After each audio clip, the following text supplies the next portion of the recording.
As you watch this video on key leaders of the Civil War, record down important facts about each leader. So first is Abraham Lincoln. He was known as the Great Emancipator for writing the Emancipation Proclamation. He was elected the 16th President of the United States. Lincoln was against the expansion of slavery to the new territories, but he was not an abolitionist. When Lincoln was elected, the South seceded from the Union. Lincoln was determined to preserve the Union. Make sure you know that that's what he wanted to do, and preserve the Union. Lincoln was assassinated shortly after the surrender at Appomattox Courthouse in Virginia. You need to know that he was assassinated. Also, he was the great emancipator because he wrote the Emancipation Proclamation. Next is Jefferson Davis. He was the president of the Confederate States of America, and he was also the commander-in-chief of the Confederate Army, just like Lincoln was the commander-in-chief of the United States Army.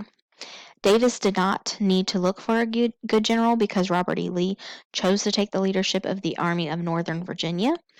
So, Robert E. Lee was, each state had its own army, and Robert E. Lee was in charge of the Virginia Army. Davis had little power because the Confederate States, they believed in states' rights.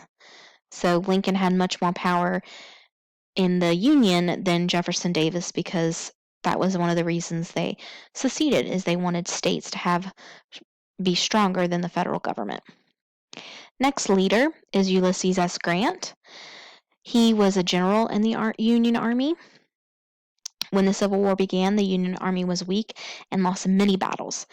Grant won the Battle of Vicksburg that split the Confederacy in two at the Mississippi River, and that's when he was named commander of the army at the Potomac River. So first he was just a general, and then he became the commander of the army. Commander of Army. Union Grant's leadership, the Union Army under Grant's leadership, the Union Army used a new strategy of total war. He accepted the surrender of Confederate troops under Robert E. Lee at Appomattox Courthouse in Virginia. Next leader is Robert E. Lee. Robert E. Lee was leader of the Army in Northern Virginia, and in the Confederate Army, Lee led his army to victory in many battles at the beginning of the Civil War using tried and true strategies that had worked in the past. At Gettysburg, Lee ordered a frontal assault on the Union lines, and many of his soldiers were killed as a result of the accuracy of new rifles. So things that had worked in the past did not work as well now because the rifles were better. As the war progressed, the Union Army killed so many Confederate soldiers that his army was almost destroyed, particularly at Gettysburg. Lee surrendered to General Grant at the Appomattox Courthouse, and that is his horse. And those were the main leaders.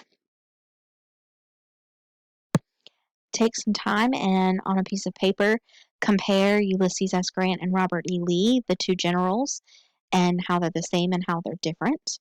You can go back through the video if you need some more examples, or through to the textbook pages.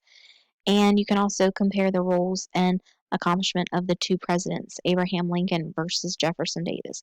Do this on a piece of paper in a Venn diagram or an H chart. And I would say for each one, maybe 2 differences and 1 similarity for each.